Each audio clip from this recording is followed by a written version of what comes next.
चिन्तासन्तानहन्तारो यत्पादाम्बुजरेणवः स्वीयानां तान् निजाचार्यान् प्रणमामि मुहुर्मुहुः।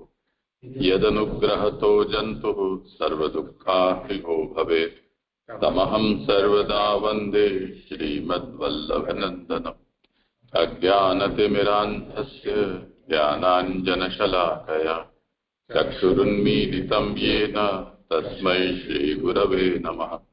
नमामि हृदये शेषे लीलाक्षीराब्धिशायिनं लक्ष्मीसहस्रलीलाभिः सेव्यमानं कलानिधिम्। चतुर्भिश्च त्रिभिस्तथा षड्भिर्विराजते योऽसौ पञ्चधा हृदये।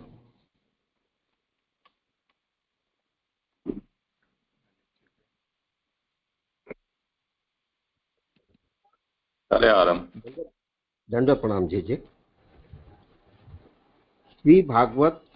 श्रीमद् भागवत पुराण के सप्तदार्थ श्री महाप्रभु जी ने किए हैं। शास्त्र स्कंद प्रकरण तथा अध्यात्म ये निबंध में है, वह वाक्य पद अक्षर या सुबोधनी जी में वर्णित है। शास्त्रार्थ समग्र भागवत में वर्णित हरि की सारी लीलाएं आनंद रूप है, यही भागवत शास्त्र का अर्थ है। स्कंदार्थ भागवत के द्वादश स्कंद भगवान के द्वादश अंगों के परिचायक हैं। द्वादशो वे पुरुष, ये श्रुति भी इसको प्रमाणित करती है, यही स्कंदार्थ है। प्रकरण हर स्कंद में प्रकरण के अनुसार विभाग किए गए हैं, तो वो तत्सत स्कंद में वो वर्णित है। इस प्रथम स्कंद में 3 प्रकरण हैं, हीन, मध्यम और उत्तम। हीनादिकार प्रकरण प्रथम 3 अध्यायों में निरूपित है, मध्यम 4 से 6 व उत्तम 7 से 19। अभी हम लोग हीनादिकार प्रकरण पर विचार कर रहे हैं। अब अध्याय प्रथम अध्याय ये प्रश्नाध्याय कहा जाता है, वह समस्त भागवत उसी का उत्तर रूप है। इस अध्याय में शौनकादि ऋषियों ने सूत जी से 6 प्रश्न पूछे। द्वितीय अध्याय में शौनकादि द्वारा जो 6 प्रश्न पूछे थे, उसमें से 4 प्रश्नों का उत्तर द्वितीय अध्याय में दिया गया है। इसमें सूत जी का उत्साह, कथा का प्रयोजन, भागवत का उत्कर्ष व भक्ति का कथन है तथा फल साधन के निर्णय में सृष्टि, प्रवेश, नानात्व, भोग व रक्षा, इन 5 लीलाओं का निरूपण है। अब अभी तृतीय अध्याय का निरूपण चल रहा है, तो इसमें हमने सब इस भगवान के परिकर के सहित समस्त अवतारों का निरूपण देखा है। तो ये सभी अवतार भगवान की क्रिया शक्ति व ज्ञान शक्ति से हुए अवतार है, जिसमें हमने प्रथम पुरुषावतार व बाकी समस्त अवतारों का निरूपण 29वें श्लोक तक देखा। 30 और 31 में ब्रह्मांड शरीर का हमने निरूपण देखा। 32वें श्लोक में जीव की लिंग शरीर से पृथकता बताकर यह निरूपण किया कि जीव भी ब्रह्म रूपी है। श्लोक 33-34 में हमने देखा कि जड़ जीव की प्रतीति अविद्यावश होती है, वह विद्या रूप में परिणित होने पर जीव को स्वरूप लाभ हो जाता है, मतलब जीव को अपनी चिदांश रूपता का समझ में आ जाती है। इसके पूर्व 35वें श्लोक में हमने देखा कि ब्रह्म के विरुद्ध धर्माश्रयता के कारण अजन्मा अकर्ता भगवान के जन्म कर्म संभव हो सकते हैं। वेदों में भी इस बात का उल्लेख मिलता है, पर वहां पर गोप्य रीति से वर्णित है। इसी बात का निरूपण 35वें श्लोक में बताया गया है। अब आज ये 36वां श्लोक का प्रारंभ कर रहे हैं। आभासार्थ विवेकी लोग अजन्मा अकर्ता भगवान के जन्म कर्म कैसे निरूपण करते हैं और भगवान की कौन सी लीलाएं हैं, भगवान का क्या स्वरूप है, वह कैसे जाना जा सकता है, इसको निम्नांकित 3 श्लोकों से कहते हैं। वस्तुतः यहाँ तू जानासी बद्धन्ते, इस प्रश्न का उत्तर दिया गया है।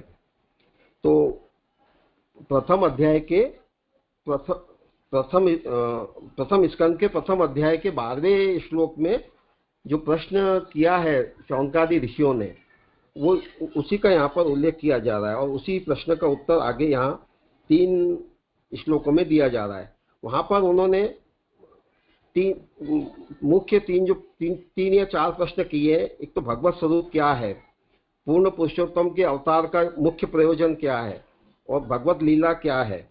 ये सारे प्रश्नों का निरूपण वहाँ पर 12वें श्लोक में है। उसी के उत्तर रूप में आगे के 3 श्लोक आ रहे हैं।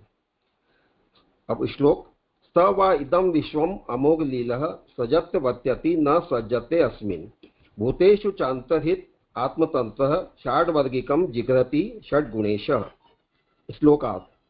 जिसकी लीला अव्यर्थ है, ऐसे भगवान पुरुषोत्तम इस विश्व का निर्माण करते हैं, रक्षा करते हैं और संहार करते हैं, किंतु तत्सुलभ हर्ष मोह आदि से आलिप्त रहते हैं। प्राणियों में अंतर्हित है, अतः स्वतंत्र है। छहों इंद्रियों के रस रूपादि विषयों के सारभूत रस का वे स्वयं ही अनुभव करते हैं। सुबोधनी जी, विषयों के वे पुरुषोत्तम निश्चय पूर्वक इस विश्व को उत्पन्न करते हैं, इसकी रक्षा करते हैं और इसका संहार करते हैं। काल कर्म स्वभाव आदि के प्रेरक भगवान हैं, वे स्वतंत्र नहीं हैं, इसलिए वे उत्पत्ति स्थिति संहार आदि स्वतंत्र रूप से नहीं कर सकते। यहाँ शुरुआत की है स से, ये सर्वनाम है जो पुरुषोत्तम के लिए प्रयुक्त किया गया है। मूल में जो प्रश्न था वो उसकी शुरुआत वहीं से थी कि पुरुषोत्तम की अवतार का मुख्य प्रयोजन क्या, तो वहीं से यहाँ पे उत्तर की शुरुआत हो रही है कि स वा यानी ये निश्चयात्मकता बताने के लिए वा का प्रयोग है। वे यानी वे पुरुषोत्तम इस विश्व की, इस सृष्टि की उत्पत्ति स्थिति और संहार करते हैं। अब आगे कह रहे हैं कि काल कर्म स्वभाव आदि के प्रेरक भगवान। यहाँ ये जो विषयों के ऐसा जो आया है शब्द, वो कुछ गड़बड़ी वाला लग रहा है।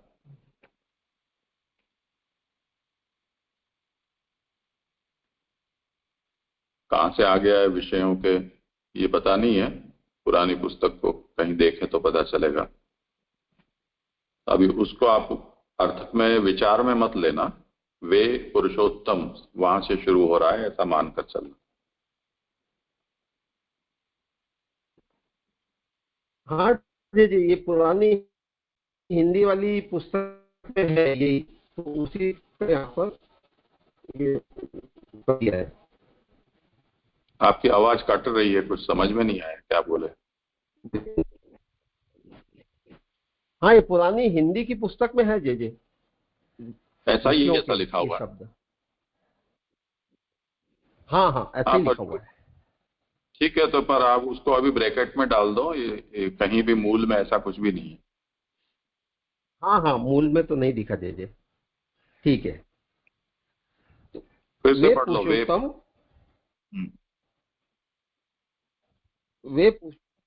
वे पुरुषोत्तम, ये निश्चयात्मकता बताने के लिए वे का प्रयोग किया यहाँ पर कि वे ही सृष्टि की उत्पत्ति स्थिति और संहार करते हैं। और काल कर्म, जैसे हमको ऐसा दिमाग में बैठा हुआ है कि काल कर्म, या लोक में भी ऐसा ही प्रचलित है कि काल, ये सृष्टि की जो प्रक्रिया है वो काल कर्म स्वभाव प्रकृति पुरुष इनसे है। उसके लिए यहाँ पे कह रहे हैं कि ये इसके भी प्रेरक भगवान है। मतलब काल कर्म स्वभाव प्रकृति पुरुष, इसके नियंता भगवान ही है। मतलब ये काल कर्म आदि स्वतंत्र नहीं है, ये भगवान के अधीन है और अधीन रह के ही ये भगवत इच्छा के अनुरूप कार्य करते हैं। स्वतंत्र तो भगवान ही है।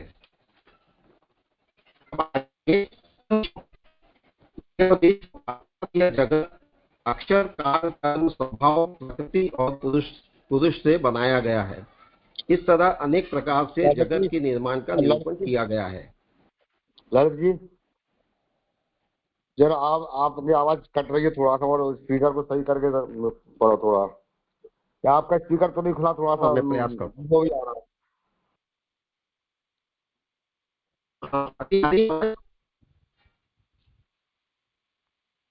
अभी भी कट के ही आ रही है।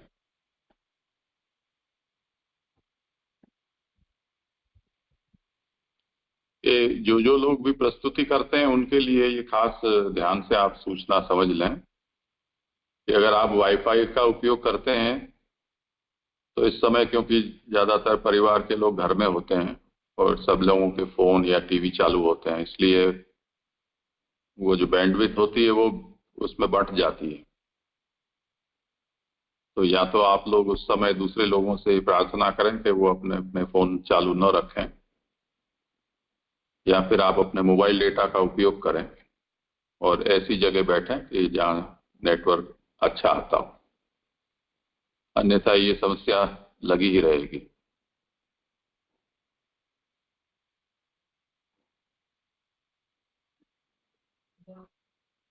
हाँ जी जी, अभी कुछ है क्लियर? आपकी थोड़ा क्लियर हुआ है। अच्छी बात। इदम विश्वम, यह विश्व अर्थात यह जगत अक्षर काल कर्म स्वभाव प्रकृति और पुरुष से बनाया गया है। इस तरह अनेक प्रकार से जगत के निर्माण का निरूपण किया गया है, किंतु वस्तुतः इस जगत का निर्माण भगवान ही करते हैं, क्योंकि उनकी लीला अमोघ सफल कही गई है। सृष्टि निर्माण की प्रक्रिया अपन देखें तो वेद में साक्षात और परंपरा भेद से कई तरह से सृष्टि निर्माण की प्रक्रिया बताई गई है। उसमें से श्री महाप्रभु जी ने तत्वादीप निबंध में 36, 37 और 38 इन श्लोकों में कुछ गिनाए हैं। जैसे साक्षात, कदाचित साक्षात, कदाचित पुरुष द्वारा, कदाचित आत्मेव, माया महेंद्र जालवत, अन्य रैव, इसी तरह से अलग अलग तरह से सृष्टि की प्रक्रिया महाप्रभु जी ने बताई है। उसी में से एक प्रक्रिया है ये जगत अक्षर काल कर्म स्वभाव प्रकृति और पुरुष द्वारा। तो उसलिए कह रहे हैं कि ये वस्तुतः ये अक्षर काल कर्म हमको लगता है, लेकिन उसके मूल में इसका निर्माण तो, जगत का निर्माण तो भगवान ही करते हैं। इस बात को यहाँ पर बताने के लिए मूल में अमोघ लीला यह पद दिया गया है। अमोघ लीला मतलब ये भगवान की विलक्षण सामर्थ्य का द्योतन करता शब्द है। इससे भगवान की विलक्षण सामर्थ्य दिखाई दे रही है। केवल अक्षर काल आदि से जगत का निर्माण हो और यदि स्वतंत्र जो भगवान हैं उनकी इच्छा न हो तो काल कर्म स्वभाव आदि की जगत निर्माण क्रिया व्यर्थ रहेगी, सफल नहीं होगी। जगत निर्माण कार्य में व्यस्त रहने के कारण उनमें निर्माण कार्योचित स्फूर्ति का अभाव ही रहता है।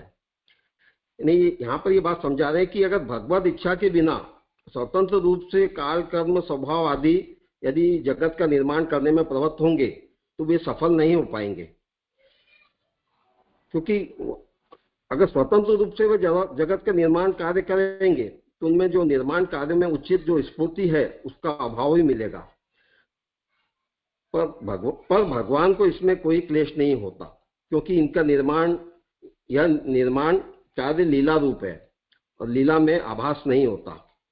पर यदि भगवान किसके करता है तो भगवान को इसमें कोई क्लेश नहीं होता, क्योंकि उनकी असंख्य लीलाएं एट ए टाइम चलती रहती हैं। तो उसमें एक सृष्टि निर्माण रूप ये कार्य जो है ये भी एक लीला रूप ही है और लीला में आभास नहीं होता। इसका आशय ये समझ में आ रहा है कि जैसे हम कोई कार्य करें तो उसमें कुछ ना कुछ हमको श्रम महसूस होगा, और वो कार्य अगर कठिन हो तो उसमें हमको एक टेंशन भी क्रिएट रहेगा होगा। लेकिन भगवान के लिए ये सब अप्लीकेबल नहीं है। भगवान की तो एक इच्छा मात्र से करोड़ों ब्रह्मांडों की सृष्टि आप कर सकते हैं। तो ये बात हमको यहाँ महाप्रभु जी समझाना चाह रहे हैं कि लीला में आभास नहीं होता। तद उपरांत यह जगत उनका भोग्य है, अथवा भगवान जगत को चावलों की तरह उत्पन्न करता है, रक्षा करता है तथा उसको खा भी जाता है। जगत भगवान का भक्षण कहा गया है। अब यह कह रहे हैं कि भगवान जगत, ये जगत है उनका भगवान का भोग्य है, यानी इसके भोक्ता भगवान है। उसके उस हेतु से उन्होंने जगत का निर्माण किया है। अब यहाँ उदाहरण दे रहे हैं चावलों का। जैसे कृषक चावल उत्पन्न करता है, उसका रक्षण करता है और उनको खा भी जाता है, तो इसी तरह से ये भगवान इस जगत को उत्पन्न करते हैं, रक्षण करते हैं और इसका भक्षण भी करते हैं। यहाँ पे जगत भगवान का भक्षण कहा गया है। ये भक्षण कथनार्थ से ये बात महाप्रभु जी यहाँ समझा रहे हैं। वेद में इसी बात को इस तरह से भी बताया गया है कि यस्य ब्रह्म च क्षत्रम च उभे भवत ओदनः, यानी भगवान ब्राह्मण व क्षत्रिय इनको ओदन, ये भगवान के ओदन रूप है। मतलब चावल का ही मतलब यहाँ मुझे पका हुआ चावल, इसको ओदन कहा जा रहा है। आगे कह रहे हैं कि अक्षर काल कर्म स्वभाव भगवान के भृत्य हैं। मतलब ये अक्षर काल कर्म जो स्वभाव आदि जो है 5 तत्व, ये भगवान के द्वारा पोषित है, भगवान इनके भरता है और ये भगवत प्रेरणा अनुसार ही कार्य करते हैं। और यदि स्वतंत्र रूप से जगत की उत्पत्ति स्थिति या संहार करेंगे तो वो अप्रयोजक हो जाएगा। यह बात यहाँ पर समझाई जा रही है। मूल में तो एक्चुअली जो प्रश्न था भगवान के प्रादुर्भाव का, जो प्रश्न कहा था शौनकादि ऋषियों ने, तो वहां पे वो जीव के समान निरूपित किया था कि ये जीव के समान दिख रहा है, संसारी मनुष्य के यहाँ भगवान का प्रागट हुआ, ये निरूपित किया। तो यहाँ से जीव से भगवान की विलक्षणता इस श्लोक में समझाई जा रही है। मुख्य तो भगवान का स्वरूप यहाँ पे समझाया जा रहा है। अब आगे कहते हैं कि यदि कहो कि जीव भी तो भोक्ता है तो फिर क्या भगवान भी जीवों के समान है? तो उत्तर देते हैं कि नहीं।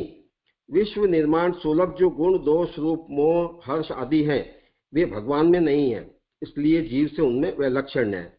इसके ऊपर भोग की बात आई ना कि यह जगत उनका भोग्य है, तो उस बात पर यहाँ पे शंका खड़ी कर रहे हैं कि भाई भगवान उनका भोग्य है तो जगत उनका भोग्य है भगवान का, तो जीव भी तो भोगता है, तो फिर भगवान भी भोगता हुए। तो इस तरह से तो वो जब जीव भोगता है भगवान भी भोगता है तो ये तो दोष रूपता लग रही है। फिर भगवान भी मतलब जीवों के समान ही हो गए, कोई विलक्षण समझ में नहीं आ रहा इससे। तो उसके लिए कह रहे हैं कि जीव से उनमें विलक्षण है। श्लोक में अस्मिन पद से यह अभिप्राय है कि सूर्य जी इस विषय में अपना अनुभव कह रहे हैं, अर्थात इसमें भगवान असंग रूप से रहते हैं, इसमें आसक्त नहीं होते।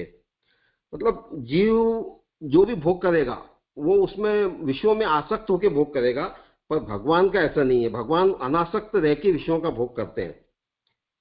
ये बात को यहाँ पे समझाया जा रहा है। इस प्रकार भगवान जीव और जड़ में अनासक्ति है, यह कहा गया है। या मूल में न सज्जते अस्मिन, ये जो पद है इसका यहाँ ये इतना पैसेज व्याख्यान के रूप में है। अब यहाँ शंका करते हैं कि सर्वत्र कार्य और कारण प्रत्यक्ष दिख जाते हैं, किंतु भगवान तो दिखाई नहीं देते, तो अदृष्ट भगवान इस विश्व का निर्माण करते हैं, यह कैसे माना जा सकता है? क्योंकि जब तक दृष्ट से काम चल सकता हो तब तक अदृष्ट भगवान को कारण मानना उचित नहीं है। तो ये ऊपर जो बात आई थी ना कि मूल में जगत का निर्माण तो भगवान ही करते हैं, उस बात पर यहाँ पर शंका कार्य कारण भाव को की संगति से ये शंका उठाई जा रही है कि कार्य कारण, कोई भी कार्य देखो तो उसका कारण प्रत्यक्ष नजर आता है। जैसे घट अपन ले लें तो उस घट कार्य रूप है, तो उसका जो कारण है वो मिट्टी, वो मिट्टी भी हमको दिखाई देती है। पर जगत को अगर कार्य रूप समझे तो उसके कारण फिर भगवान दिखाई तो नहीं देते, तो अदृष्ट भगवान इसके कारण कैसे हो सकते हैं? जगत तो ये दृष्ट है।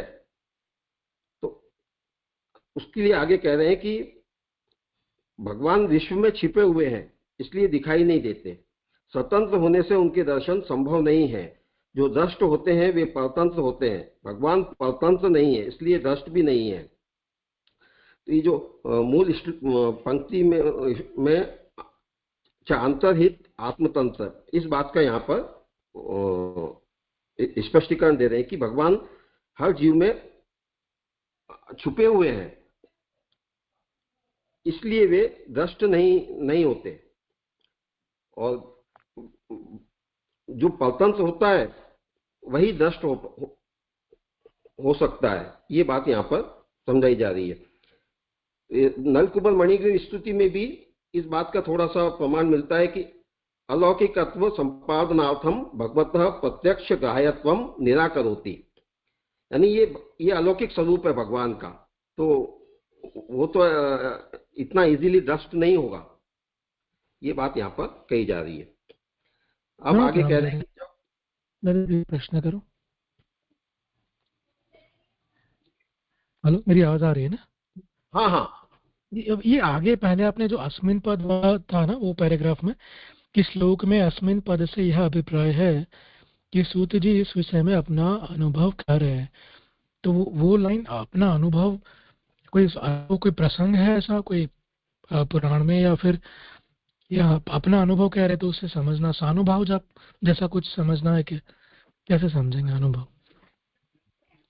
वो जिज्ञासा थी बस। तो इसका तो कोई समझ में नहीं आ रहा है। मूल में जो अस्मिन पद है उसके वो प्रयोग क्यों किया है, यही बता रहे हैं कि भगवान सूर्य इस विषय में अपना अनुभव कह रहे हैं। क्योंकि अब यहाँ भक्ति सूर्य एक्चुअली ऐसा लग रहा है कि यहाँ अब आगे जाके ये भगवान का स्वरूप समझा के और भक्ति को इंट्रोड्यूस करना चाह रहे हैं कि भगवान का स्वरूप एक भक्ति से ही जाना जा सकेगा। ये मुझे लगता है कि ये सूर्य का अनुभव है और उसको आगे अब यहाँ पे अस्मिन पद से आप बता रहे हैं।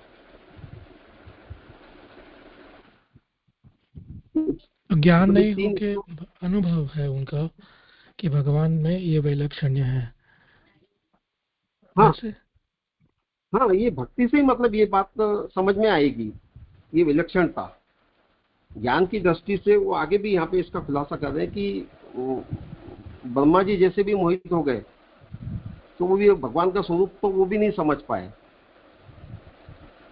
उसी विषय में चर्चा चल रही है क्योंकि प्रश्न भी उसी तरह का था कि एक तो लौकिक संसारी जैसे देवकी और वसुदेव, उनके यहाँ प्रागट्य भगवत प्रागट्य तो बाकी जो दूसरे प्रागट अवतार है उनकी तरह होना चाहिए।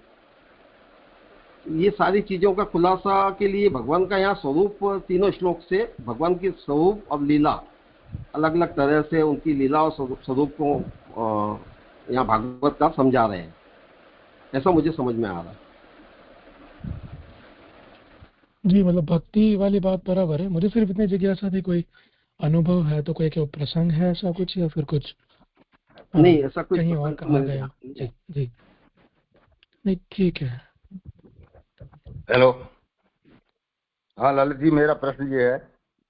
हाँ, ये पैरा नंबर चौथे में आइए आप। चौथे में नीचे से 3 लाइन ऊपर, अर्थात इसमें भगवान असंग रूप से रहते हैं, इसमें आसक्त नहीं होते हैं।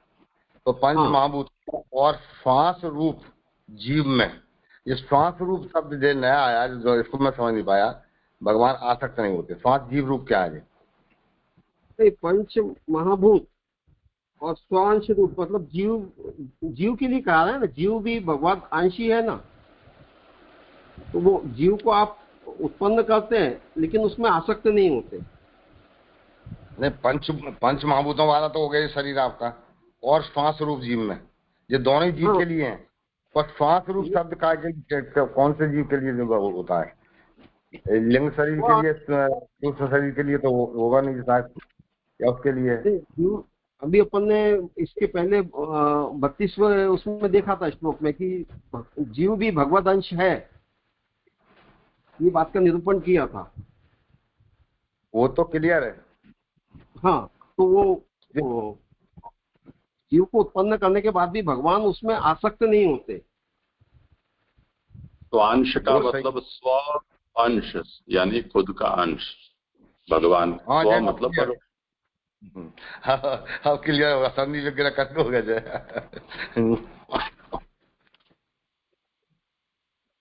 मुझे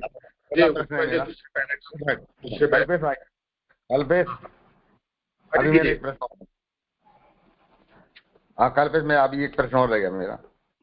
नीचे वाले पैरा में माले 5वें पैरा में दिया है, तो अदृष्ट भगवान इस विश्व का निर्माण करते हैं, ये कैसे माना जा सकता है? क्योंकि जब तक दृष्टि से काम चल सकता है तब तक अदृष्ट भगवान को कारण मानना उचित नहीं है। जब तक दृष्टि से काम चल सकता है तो दृष्ट वस्तु यहाँ पर इनको माने अपन, ऊपर जो काल कर्म स्वभाव अक्षर, ये इनको दृष्ट माने, यानी इनसे भी सृष्टि का निर्माण हो सकता है। कर नहीं पाएंगे, बिना भगवान का नहीं कर पाए। नहीं, एक ये उत्थानी का उठा रहे हैं इससे कि अच्छा, कार्य कारण की भाव की संगति यहाँ लगाकर कि जैसे कोई कार्य अपन देखें तो उसका कारण हमको दृष्ट होता है, तो ये जगत रूपी कार्य भी अगर देखो उस संगति से ये जगत पे उसको घटित कर रहे हैं कि जगत रूपी कार्य देखो तो भी इसका कारण भी दिखना चाहिए हमको। लेकिन यहाँ मैं मतलब बताने का मुख्य प्रयोजन ये है कि भाई ये भगवत स्वरूप कोई ऐसा मतलब इतना हल्के में मत लो, इनके स्वरूप की विलक्षणता यहाँ पे समझाई जा रही है। चलो हो गया, कि ये नीचे हो गया, क्लियर हो गया। भगवान स्वतंत्र हैं, इसलिए दृष्ट होना कोई जरूरी नहीं है, नीचे दे दिया। चलो हो गया, नहीं हो। Thank you. जी, ये दूसरे पैराग्राफ में जब जो आ रहा है कि केवल अक्षर काल आदि से अगर वो स्वतंत्र रूप से जगत का निर्माण करते हैं तो वहां पे स्फूर्ति का अभाव रहता है, तो यानी वो जड़वती रहेगा, ऐसे ही समझ रहे हैं जी।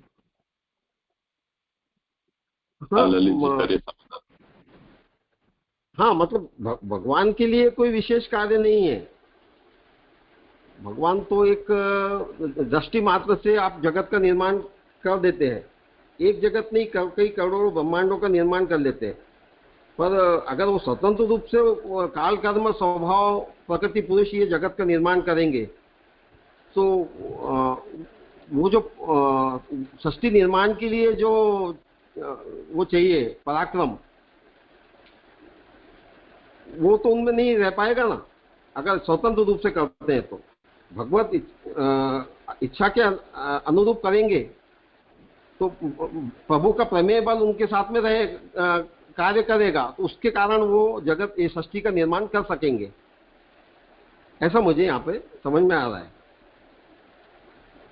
जी, यहाँ पे पहले ही लाइन में अगर समझा रहे हैं कि काल आदि से जगत का निर्माण हो, यानी हो तो गया है, हो तो अगर ऐसा होगा तो वहां पे स्फूर्ति की अभाव रहेगी।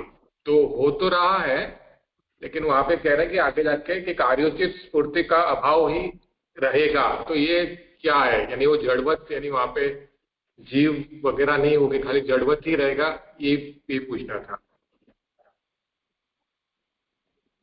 ये काल कर्म स्वभाव के लिए कहा जा रहा है ये बात, कि जगत निर्माण कार्य में व्यस्त रहने के कारण उनमें निर्माण कार्य उचित स्फूर्ति का अभाव ही रहता है। ये काल कर्म स्वभाव इनके लिए कही जा रही है कि स्वतंत्र रूप से यदि वे प्रवृत्त होंगे तो वे नहीं कर पाएंगे। आशय यही समझ में आ रहा है कि वे जगत सृष्टि का निर्माण नहीं कर पाएंगे। मुख्यतः यहाँ पे भगवान की बताई जा रही है इसके द्वारा कि भगवान ही जगत का निर्माण करते हैं। ये मुझे इतना समझ में आ रहा है। लाइन में ऐसा आ गया ना कि जगत का निर्माण हो, और ऐसे यानी तो वहां पे हो तो रहा, ऐसे तो बता रहे कि स्वतंत्र कर सके, लेकिन ऐसा स्वतंत्र हो तो फलरूप नहीं मानी जाएगी और वहां पे हमेशा कार्योचित स्फूर्ति का अभाव ही रहेगा। तो वो क्या था, वो समझना था। इसमें भगवान की इच्छा नहीं है ना, लेकिन वो स्वतंत्र रूप से करे, पर भगवत इच्छा नहीं है ना वहां पर कि भगवान की इच्छा से प्रेरित होकर अगर वो करेंगे तो सफल होंगे, और नहीं तो वो निष्फल रहेंगी। वही, वो निष्फल किस एंगल से, क्या है, वो ही समझना था। वो निष्फलता कैसे समझा रहे हैं कि निष्फलता वो ऐसा समझा रहे हैं कि वहां पे स्फूर्ति का अभाव रहेगा, वही उसकी निष्फलता हो जाएगी। तो वही समझना कि निष्फलता क्या है, क्या। हाँ, बराबर है आपकी बात कि वो निष्फलता यही रहेगी कि स्फूर्ति का अभाव हो। हाँ। स्फूर्ति का अभाव क्या है ये मुझे भी स्फुट नहीं हो पा रहा है कल्पेश भाई। हाँ, प्रणाम जी। अल्पेश भाई, यहाँ ये जो काल कर्म स्वभाव है ना, वो भगवान की इच्छा के बिना एक्टिवेट ही नहीं होगे। वो एक्टिवेशन है उनकी स्फूर्ति, जो एक्टिवेट होते हैं, और जो काल को कर्म दिया, अब काल को जो रोल दिया गया है, कर्म को जो रोल दिया गया है, तो जब तक भगवान की इच्छा नहीं होगी तब तक वो एक्टिवेट नहीं होगे। तो वो ऑब्वियसली वो उनका जो यहाँ का है कार्योचित स्फूर्ति का अभाव रहेगा।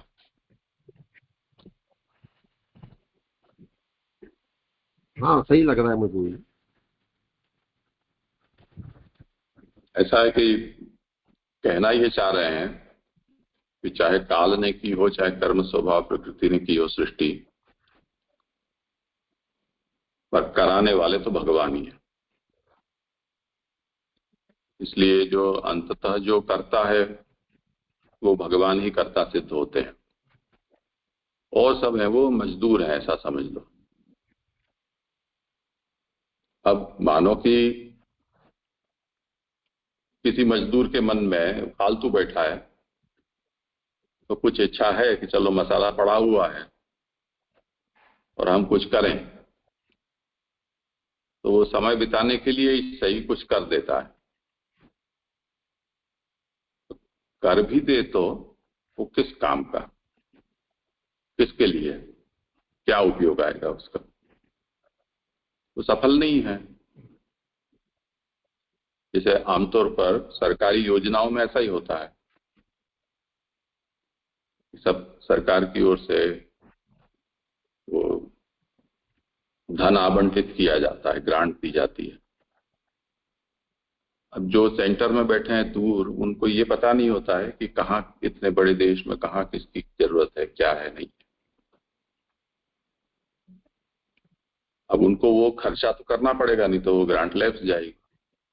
ज्यादातर नेता और अधिकारी होते हैं वो, या तो उनके ऊपर काम का इतना बोझ होता है कि उनको फुर्सत ही नहीं होती है कि और सब काम अतिरिक्त वो कर पाए, या फिर वो ऐसे ही काम करते हैं कि जिसमें उनको मलाई खाने मिलती हो।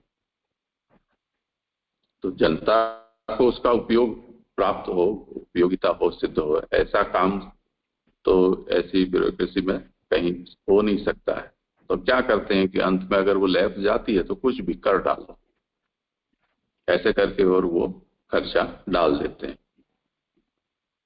जैसे अपने यहाँ एक बार नर्मदा की पाइपलाइन डाली, दूसरी बार गटर की पाइपलाइन डाली, फिर नगर पालिका वाले ने अपनी पाइपलाइन डाली। अब सबका जीना हराम कर दिया। आज तक 2 साल से वो सड़कें बनी नहीं है, खड्डे खत्म नहीं हुए हैं, और इतना साल हो गए फिर भी 3 में से एक भी योजना कार्यरत नहीं हुई, तीनों की तीनों फेल है।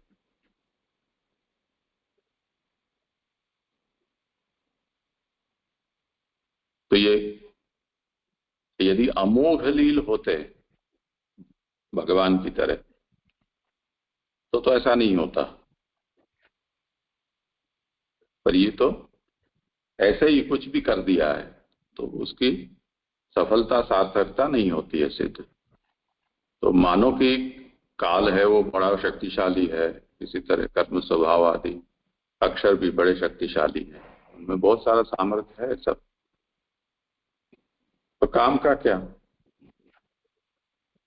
उस अभिप्राय से कहते हैं कि ये जो भगवान है वो कैसे हैं कि अमोघ लीला, वो अमोघ लील है। ऐसे भगवान इस विश्व का वो सृजन करते हैं, उनका पालन करते हैं और उनका ही संहार भी करते हैं। वो जो कुछ भी करते हैं वो अमोघ है, यानी जिस हेतु से सोचा है वो ही होता है, उससे वो परिणाम भी निकलता है, ये उसका मतलब है। जी जी। जितेंद्र जी कुछ कहना चाह रहे हैं? आपको अनम्यूट किया है, आप बोल नहीं रहे हैं, तो आप हाथ नीचा कर लें। धन्यवाद प्रणाम, मेरा यही प्रश्न था। ठीक है, करो आगे। हाँ जी। जब वह भगवान सर्वत्र छिपा हुआ एवं सर्वत्र प्रविष्ट रहता हुआ सब कुछ करता है, तब जीव की तरह जीव के साथ ही वह भी भोग करता है, तो फिर भगवान में भी दोष आ जाएगा, वह भी जीव तुल्य हो जाएगा। यदि भगवान विषयों का पहले ही भोग कर ले तो फिर कुछ भी शेष न रहने पर जीव उसका भोग करेगा। उसके पहले प्रश्न चिन्ह है। हाँ हाँ हाँ, ये यहाँ पे संदेह यहाँ पे खड़ा कर रहे हैं कि वो जो पहले पैराग्राफ में जो बात आई कि विश्व में भगवान छिपे हुए हैं इसलिए दिखाई नहीं देते, तो उस बात पे यहाँ शंका खड़ी कर रहे हैं कि जब वो भगवान सर्वत्र छिपा हुआ एवं सर्वस्त्र पवित्र सब में प्रविष्ट भी है, मतलब जो अंतर्हित वो आत्मतंत्र, ये जो बात कही, तो फिर तो मतलब वो जीव में प्रविष्ट है, तो जो भोग जीव कर रहा है तो उसके साथ वो भगवान भी भोग कर रहा है, ये बात हो गई। तो ये तो दोष रूपता है ये बात। तो तो फिर तो भगवान और जीव में कोई अंतर ही नहीं रह जाएगा। तो इस आशंका के उत्तर में कहते हैं कि षाड वर्गीकम जिघ्रति, ये जो मूल पंक्ति में पद प्रयुक्त हुआ है षाड वर्गीकम जिघ्रति, तो 6 इंद्रिय। ये जो प्रश्न है वो आपने नहीं किया स्पष्ट। यदि भगवान विषयों का पहले ही भोग कर लें तो फिर कुछ भी शेष न रहने पर जीव उसका भोग करेगा, मतलब कैसे करेगा, ये तात्पर्य है। कैसे शब्द यहां जोड़ दो तो वो आशंका स्पष्ट हो जाएगी।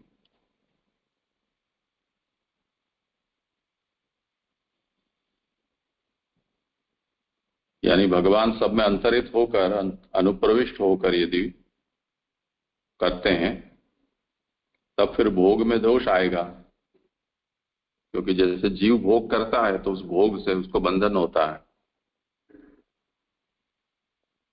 तो जीव जैसे बंधन को प्राप्त होता है ऐसे भगवान को भी बंधन आ पड़ेगा।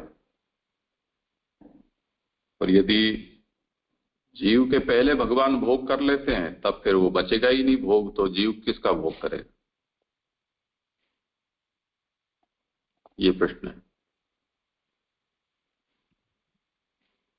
हाँ जी जी, समझ में आया ये। इसके आगे करूँ ना अपना। इस आशंका के उत्तर में कहते हैं षाड वर्गीकम जिघ्रति, 6 इंद्रियों के जो विषय हैं उनको भगवान सूंघता मात्र है। जीव इंद्रियों से भोग करता है, अर्थात जीव का भोग इंद्रिय साध्य है और इंद्रियां विषयगत धर्मों का ही ग्रहण करती है, धर्मी को नहीं। ये षाड वर्गीकम जिघ्रति, ये इस पद से ये बात समझा रहे हैं कि जो 5 ज्ञानेंद्रिय और एक मन, इनके सबके जो विषय हैं उनको भगवान सूंघता मात्र है। जीव इंद्रियों से भोग करता है। यहाँ ये कहने का तात्पर्य है कि जीव को भोग करने के लिए इंद्रियों की जरूरत है, इंद्रियों से ही जीव का भोग साध्य है, पर भगवान के लिए ये आवश्यक नहीं है। भले ही इंद्रियां हो या ना हो, उनके धर्म, भगवान उनके धर्म ग्रहण करते हैं। और जो हमारी इंद्रियां हैं वो विषयगत धर्मों का ही ग्रहण करती है। जैसे घ्राणेन्द्रिय है तो वो गंध का ही ग्रहण कर पाएगी, पर भगवान के लिए ये आवश्यक नहीं है। भगवान तो धर्मों का भी ग्रहण करते हैं और धर्मी का भी ग्रहण करते हैं। जीव का भोग में गंधादि से रहित विषयों का ग्रहण नहीं हो सकता। धर्म रहित धर्मी और धर्मी रहित धर्म तो भगवान के ही भोग्य है। यानी जीव जो भोग करेगा तो जीव एक इंद्रिय से उस इंद्रिय के विषय का ही भोग कर पाएगा। जैसे घ्राणेन्द्रिय है तो वो गंध ही ले पाएगा, उस इंद्रिय से दूसरे विषयों का ग्रहण वो नहीं कर पाएगा। ये बात यहाँ पर समझा रहे हैं। इस तरह से हम सभी इंद्रियों का हमको यहाँ समझ लेना चाहिए। पर धर्म रहित धर्मी और धर्मी रहित धर्म तो भगवान के ही भोग्य है। तो ये जीव के लिए ये बंधन है धर्म और धर्मी का, पर भगवान के लिए ये आवश्यक नहीं है। भगवान बिना धर्मी के भी उसके धर्म को ग्रहण कर सकते हैं और बिना धर्म के धर्मी को भी ग्रहण कर सकते हैं। तात्पर्य यह है कि जीव धर्म रहित धर्मी का ग्रहण नहीं कर सकते। भगवान केवल धर्म को भी ग्रहण कर सकते हैं और केवल धर्मी का भी, रूपादि गंधादि को ग्रहण कर सकते हैं। मतलब भगवान अगर चाहें तो एक इंद्रिय से सारे इंद्रियों के विषयों को ग्रहण कर सकते हैं, लेकिन जीव ऐसा नहीं कर सकता। धर्मी के बिना केवल धर्मों का पृथक रूप से ग्रहण नहीं कर सकता। यानी जीव को ये इंद्रियों के धर्मों का ग्रहण करना है तो इंद्रियों की बहुत इंद्रियां बहुत आवश्यक है उसको। बिना इंद्रियों के वो उनके धर्मों का ग्रहण नहीं कर सकता। आगे कह रहे हैं कि जीव इंद्रियों के द्वारा क्षण मात्र के लिए धर्म को कुछ अंश का संबंध करता है। जीव अपनी इंद्रियों से विषयों के सभी अंशों का भोग नहीं कर सकता। शब्द, स्पर्श, रूप, रस तथा गंध, इन 5 विषयों का सर्वांश में भोग तो भगवान साध्य ही है। आशय यह है कि भगवान को रस के लिए लौकिक इंद्रियों की आवश्यकता नहीं है, जबकि जीव को लौकिक इंद्रियों के बिना जीव रसों का ग्रहण नहीं कर सकता। और करेगा भी तो कुछ अंश में करेगा, लेकिन सर्वांश में तो भगवान ही रसों का ग्रहण कर सकते हैं। यह आशय है। आगे लूँ चीजें। कुछ यहाँ प्रश्न?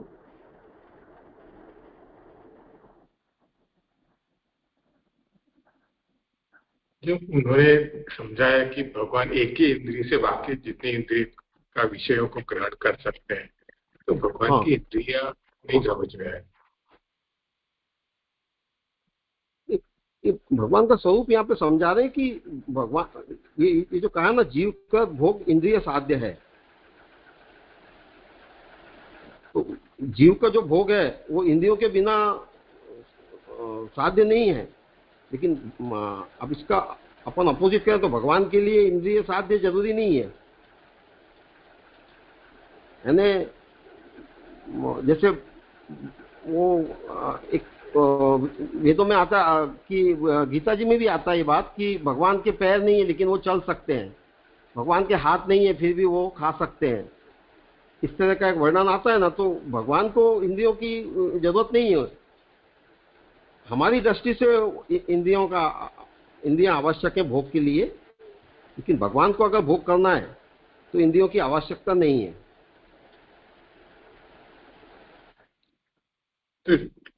तो ठीक है, आपने समझाया था कि हमको हर एक विषय ग्रहण करने के लिए अलग अलग इंद्रियों की जरूरत होती है, प्रभु एक ही इंद्रियों से सभी विषयों का ग्रहण कर सके, तो उस संदर्भ में प्रश्न था।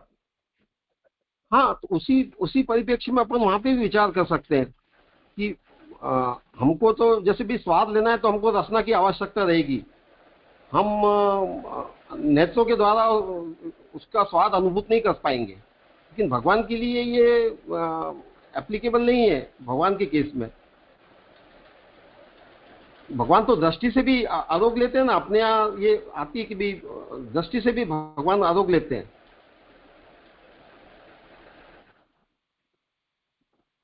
इस दृष्टि से भगवान के लिए एप्लीकेबल नहीं है ये जो आया ना एक पद यहाँ पे, जीवकृत भोग में गंधादि से रहित विषयों का ग्रहण नहीं हो सकता। मतलब जैसे जीव की घ्राणेन्द्रिय है तो वो सिर्फ गंध ही ले पाएगी और दूसरे विषयों का ग्रहण नहीं कर पाएगी। रसना है तो वो आस्वाद ही ले पाएगी, दूसरे विषयों का ग्रहण नहीं कर पाएगी।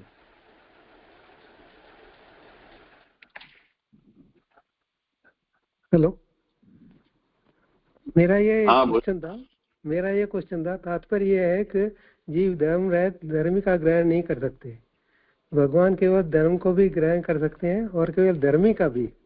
ये धर्मी का क्यों आया था? मतलब ये जितने भी विषय है तन्मात्रा, ये तन्मात्रा का विषय है, तो ये तन्मात्रा भी भगवत रूप ही है ना। ऐसा मुझे स्फुट हो रहा है कि ये तन्मात्रा भी भगवत रूप है, तो वो धर्मी उनको कहा जा रहा है। धर्मी तो प्रभु का स्वरूप हो जाएगा ना, तो धर्मी को क्या धर्म वहां से ये उनके प्रकट हो रहा है, ऐसा मुझे लगता है। धर्म जहां से प्रकट हो रहा है वो धर्मी, मतलब हमारी इंद्रियों से धर्म प्रकट हो रहा है। ये 5 ज्ञानेंद्रिय जो है वो धर्मी हो गई, और वो जो तन्मात्रा है शब्द स्पर्श रूप रस गंध, ये धर्मी हो गए, ऐसा मुझे लग रहा है। आगे जे समझाएंगे। धर्मी में तो प्रभु का स्वरूप लेते हैं ना अपन। नहीं, हाँ, मतलब अल्टीमेटली वो प्रभु का ही हुआ ना। ग्रहण कर सकते हैं, ऐसा रहा है ना, ये स्पष्ट नहीं हो रहा है। 5 ज्ञानेंद्रिय जो है, 5 ज्ञानेंद्रिय कर्मेंद्रिय भगवत रूप ही है ना। नहीं, वो समझ गया मैं आपकी बात। हाँ, वो आपकी बात समझ गया। अपनी इंद्रियां जो है, अपन प्रभु जो है, इंद्रियों का जरूरत नहीं है प्रभु को, आपने जैसे बताया वो भी ठीक है। पर ये जो पंक्ति है ना, मेरे को ये क्लियर नहीं हो रही। भगवान केवल धर्म को भी ग्रहण करते हैं और केवल धर्मी का भी। तो भगवान आगे जो पंक्ति आ रही है उसमें वर्ड आ रहा है भगवान। हाँ, भगवान केवल धर्म को भी ग्रहण करते हैं और केवल धर्मी का भी। ये नहीं समझ हो रहा है।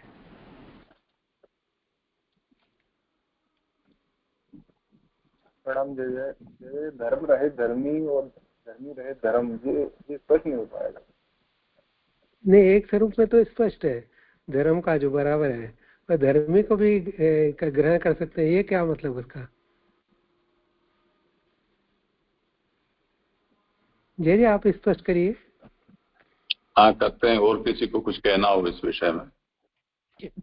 धर्म रहित धर्मी और धर्मी रहित धर्म जो है उसका कोई उदाहरण हम दे सकता है कोई, कि जैसे धर्म रहित धर्मी या गुलाब है जो धर्मी है, उसकी सुगंध है वो धर्म है, यदि ऐसा माने हम, मतलब सब कुछ भगवान ही है धर्मी के रूप में, वो तो बराबर है, बट इंटरमीडिएटरी हम ऐसा सोचे तो ये धर्म रहित धर्मी कैसे हो सकता है, वो समझ में नहीं आ रहा। क्योंकि वही धर्मी है तो उसका धर्म तो रहेगा ना, मतलब वो धर्मी क्यों है फिर, धर्म नहीं है तो? कोई उदाहरण है क्या उसका?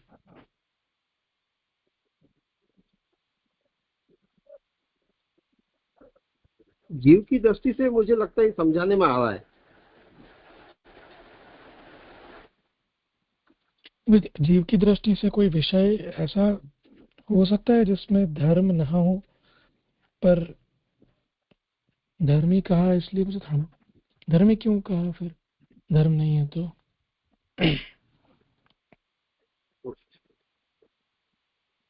मैं स्पष्ट नहीं कर पा रहा हूँ।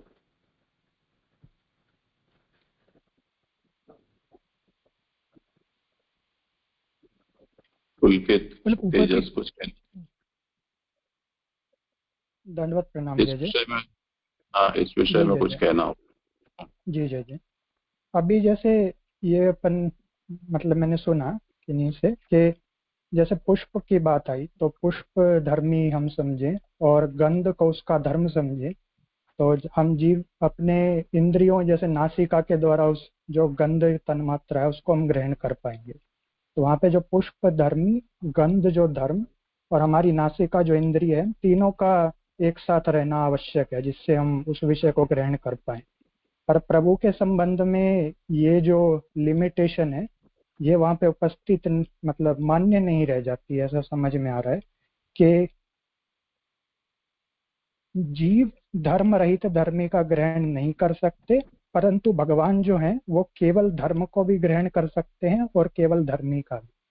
तो प्रभु के संबंध में उस प्रकार की यहाँ पे वो लाचारी नहीं है कि पुष्प होगा तो ही उसकी गंध प्रभु ग्रहण कर पाए, या फिर गंध होगी तो प्रभु पुष्प का ग्रहण नहीं कर पाएंगे। तो ऐसा समझ में आ रहा है कि प्रभु की सामर्थ्य ऐसी है कि उनको धर्म धर्मी सभी का एक साथ उपस्थित होना उनको बाध्य करे कि वो भोग में उनके रुकावट डाले, पर जीव को वो करता है।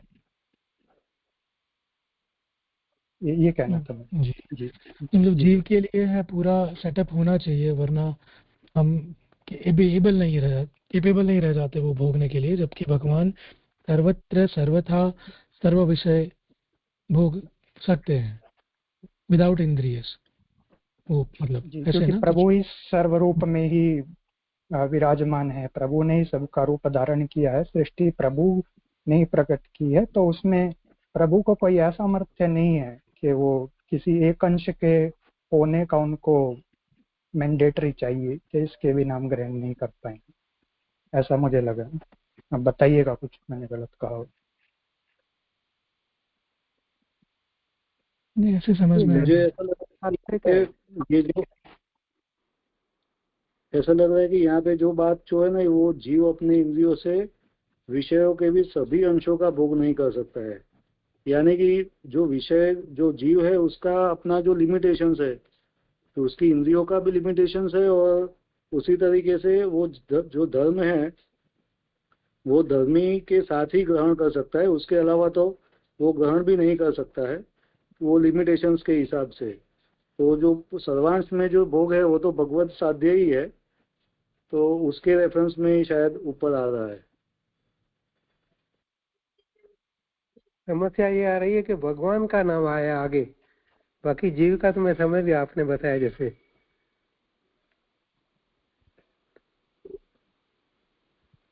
भगवान केवल धर्म को भी ग्रहण कर सकते हैं और केवल धर्मी का भी।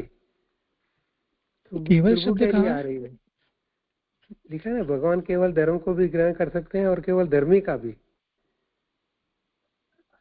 धर्मी का फिर आगे वाली पंक्ति आई, रूपादि गंधरादि को ग्रहण कर सकते हैं, वो आगे बराबर है, पर ये धर्मी क्यों आया बीच में? मुझे लगता है अभी आगे का इसमें स्पष्ट हो जाएगा, आगे के पैराग्राफ में ये बात।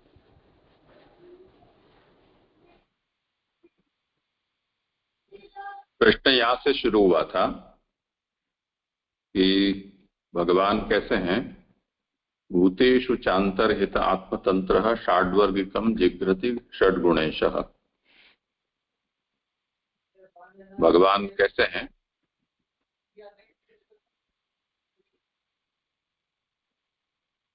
जो बोलते ना हो तो फोन म्यूट रखा करें।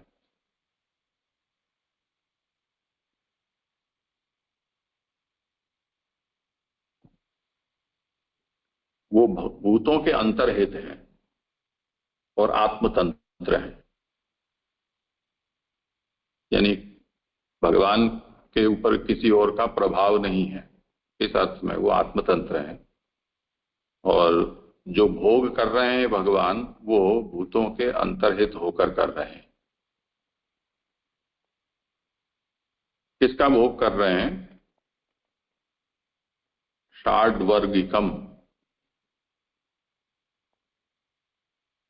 ये शब्द स्पर्श रूप रस गंध आदि जो हैं उनका। षड्गुणेशः, भगवान कैसे हैं कि जो इन 6 गुणों के ईश हैं। तो भोग करने के लिए मूल में शब्द का प्रयोग है जिघ्रति।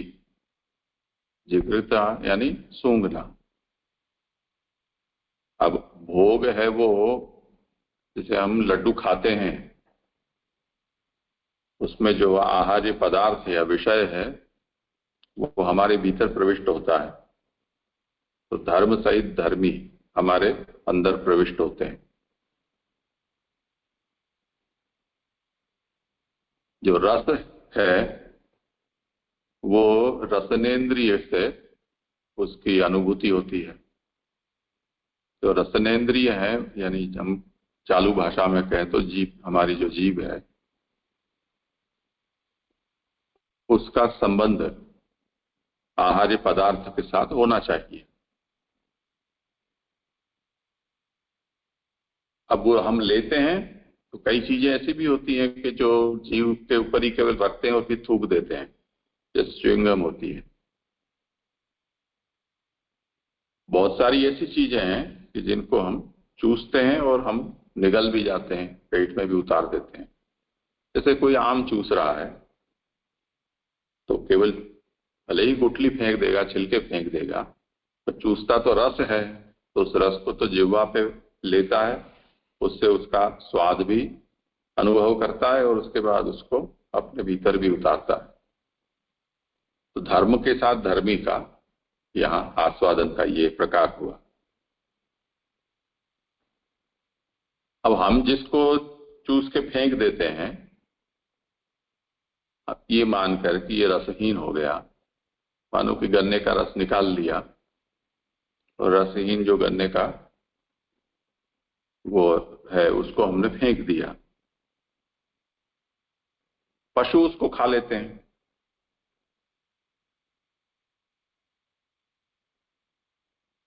अब हम देखेंगे कि जिसमें कुछ नहीं बचा है, यानी सूखा हो गया है, पर उसमें भी पशु है वो, उसका पेट भर जाता है, वो खा लेते हैं उसको। गुठलियां भी खा जाते हैं। तो धर्म हमने ले लिया और धर्म ही किसी के हिस्से में चला गया। इसी तरह कुछ उदाहरण ऐसे भी हैं कि जिसमें, जैसे आम के रस के विषय में हमने देखा कि उसको हमने धर्मी सहित उस धर्म का सेवन करते हैं हम। फूल का उदाहरण ऐसा है कि जिसमें धर्मी, वो हम नाक में घुसाना जरूरी नहीं है उसको, उसकी केवल जो गंध है उसी को हम नाक से ग्रहण करते हैं। तो यहाँ ये जो उदाहरण दिया है, यानी ये जो शब्द प्रयोग किया गया है कि ये षाड्वर्गिकम जिघ्रति, तो भगवान का भोग कैसा है कि वो जैसे हम नाक से गंध मात्र का ग्रहण करते हैं, धर्मी को नहीं ग्रहण करते हैं नाक से, उसी तरह भगवान जीवों के अंतर्हित होकर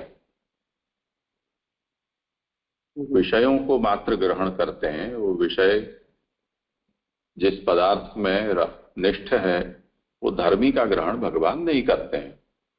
तो इससे क्या होता है कि ये जो पूर्व में शंका की गई थी कि यदि भगवान जीव से पहले भोग कर लेते हैं तो फिर वो विषय बचेगा ही नहीं, तो जीव किसका भोग करेगा, तो वो अब आपत्ति रही नहीं। आप लोगों ने भी 2-3 में लोगों ने ये बात कही कि देवता या भगवान है वो केवल दृष्टि से अंगीकार करते हैं। तो देखा तो हाँ हो गया, प्रसादी हो गया वो। तो वो दृष्टि मात्र से अंगीकार करने का मतलब ये है कि वो वस्तु उतनी को उतनी रही। तो इस बात के लिए यहां कहते हैं। अब ये रही बात ये है कि यहां जो विवेचन में कहा गया है कि भगवान सूंघता मात्र है, ऊपर से 5वीं 6ठी लाइन है, षाड्वर्गिकम जिघ्रति, 6 इंद्रियों के जो विषय हैं उनको भगवान सूंघता मात्र है। अब जीव कैसे भोग करते हैं कि इंद्रियों से भोग करते हैं? विरोध बता रहे हैं कि भगवान के भोग में और जीव के भोग में ये अंतर है। अर्थात जीवकृत भोग इंद्रिय साध्य है और इंद्रियां विषयगत धर्मों का ही ग्रहण करती हैं। तो हमारी आंख, नाक, कान, रसना यानी जीवा और त्वचा, ये 5 ज्ञानेंद्रियां और 6ठा मन, ये जिन विषयों को ग्रहण करती हैं, जिनको तन्मात्रा कहा जाता है, शब्द, स्पर्श, रूप, रस और गंध, इन धर्मों का वो ग्रहण करते हैं। अब जीवकृत भोग ये धर्मी का ग्रहण नहीं करते हैं। धर्मी का ग्रहण में यदि अभी हमने जो उदाहरण लिया कि आम का रस लेते हैं, और हम इस बात को समझ सकते हैं अब कि आम का रस वो आम हमारी जिह्वा में नहीं समाता है, वो तो उसके ऊपर से सरक कर और पेट में उतर जाता है। तो जो ग्रहण करने वाली इंद्रिय है वो तो उसका केवल धर्म क्या गुण का ही ग्रहण करती है, विषय तो आगे सरक जाता है, तो धर्मी को नहीं करती है। अब जीवकृत भोग में गंधादि से रहित विषयों का ग्रहण नहीं हो सकता। हमारी ये सीमा है कि हम धर्मों से रहित जो केवल धर्मी है उसका ग्रहण हम नहीं कर सकते। धर्म रहित धर्मी और धर्मी रहित धर्म तो भगवान के ही भोग्य हैं। भगवान के भोग में और हमारे भोग में ये वैशिष्ट्य है। जो उदाहरण के रूप में मैंने ये कहा कि हम गन्ने का रस निकाल कर रस ले लेते हैं और गन्ना रसहीन जो है वो हम पशु को दे देते हैं। तो यदि हम हाथी या पशु को गन्ना खवाएंगे तो वह रस भी लेंगे और वो रस जिसमें से निकल रहा है उसको भी वो खा जाएंगे। तो धर्मी सहित धर्म का ग्रहण का प्रकार एक उदाहरण के रूप में हम समझ तो सकते हैं ना।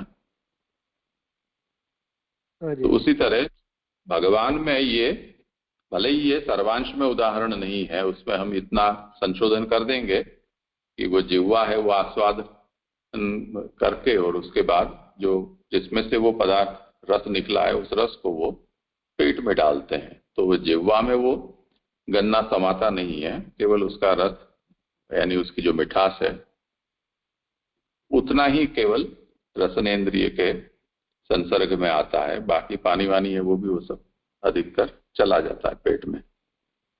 पर भगवान में ये लिमिटेशन नहीं है, यानी सामर्थ्य की दृष्टि से भगवान धर्म रहित केवल धर्मी या केवल धर्म या दोनों को जिस तरह से चाहें उस तरह से भोग कर सकते हैं। पर जीव के लिए ऐसा संभव नहीं है।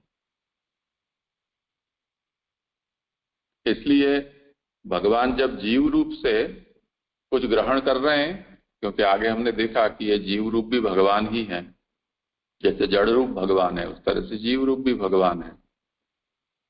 तो भगवान ने ये सब समग्र सृष्टि है वो अपने भोग के लिए ही उसका निर्माण किया है। वो जीव रूप में भी कुछ भोग कर रहे हैं, कुछ उनके साथ रहकर अंतःप्रविष्ट होकर भी कर रहे हैं, कुछ उनसे पृथक अलिप्त रहकर दृष्टा के रूप में भी कर रहे हैं। तो ये सभी तरह से भगवान के भोग ही हैं। और जो जिस रूप से भगवान भोग कर रहे हैं उस मर्यादा में भगवान उसका भेद भी निभा रहे हैं। तो जैसे हम ठाकुर जी को भोग समर्पित करते हैं तो वो सास बहू के गोरजा समराई के उदाहरण में जो हमें आता है कि हर बार सास सेवा पहुंचती थी और बहू प्रचारे भी करती थी, उस बार उसको बहू को सेवा सौंप कर वो गुरु को दंडवत करने गई और जो भोग ठाकुर जी को रखे वो सब के सब ऐसे की ऐसे भोग सराहने पर प्राप्त हुए। तो उसको यूं हुआ कि आज मेरे से कुछ गलती हो गई है।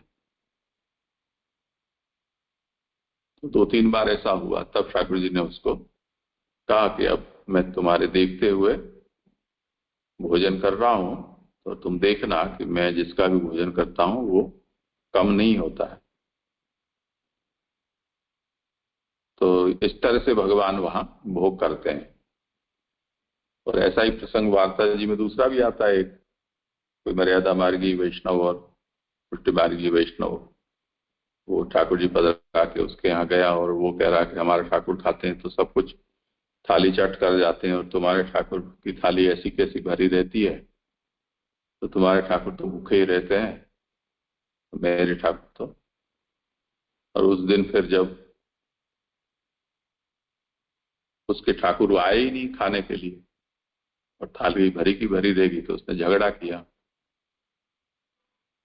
कि आज तुम्हारे कारण मेरे ठाकुर जी भूखे रहे। तब वो खुलासा किया कि ये तुम्हारे ठाकुर जी थे ही नहीं, वो तो कोई भूत प्रेत आकर और थाली उड़ा जाता था।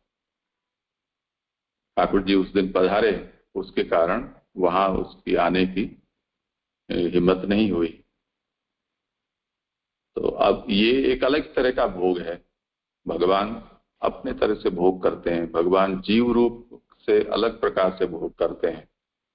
सृष्टिकर्ता के रूप में जब पुरुषोत्तम स्वरूप से क्षराक्षरातीत होकर जब करते हैं तो उसका अलग प्रकार होता है। ऐसे यहाँ भेद बता रहे हैं।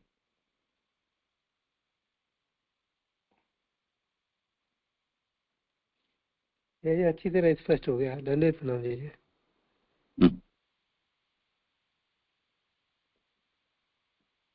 ये ध्यानी लाल कौन है, कुछ कहना चाहें आप? हाँ, जय दंडवत जी। हाँ जय। मैं तो पहली बार जोड़ो तो मैंने कई बार कमललाल मास साहब के यहाँ जुड़वे को प्रयास करो, बोलो चलते में आप जोड़ोगे तब वो ऐसे ऐसे। तो जैसे वो एक प्रश्न तो इनकी जो विनती हती है कि जिनके जो 6 इंद्रियन के ये 5 धर्म के जो भेद को यहाँ निरूपण कर रहे हैं सुबुद्धि जी में, तो इनके विषय में थोड़ी विनती हती, इनके कौन कौन से धर्म है इन इंद्रियन के 6 के? ये तो अभी हो गया ना विषय। हाँ जी। इंद्रिया मैंने गिना दी, कान नाक जिह्वा नेत्र त्वचा मन, ये इंद्रियां हैं और इनके जो विषय है वो शब्द स्पर्श रूप रस गंध आदि और अविद्या आदि जो 5 पर्व हैं। ये इनके जैसे 30 ऐसे ये 30 हुए। नहीं, कुछ आवाज आई नहीं, आपके नेटवर्क काम नहीं कर रहा है। ये विषय तो अभी ललित जी आप करेंगे, आगे का तो अभी कहाँ हुआ है पूरा। आप कर लो और सुन लो, उसके बाद में हम इस पर चर्चा करेंगे। ललित जी।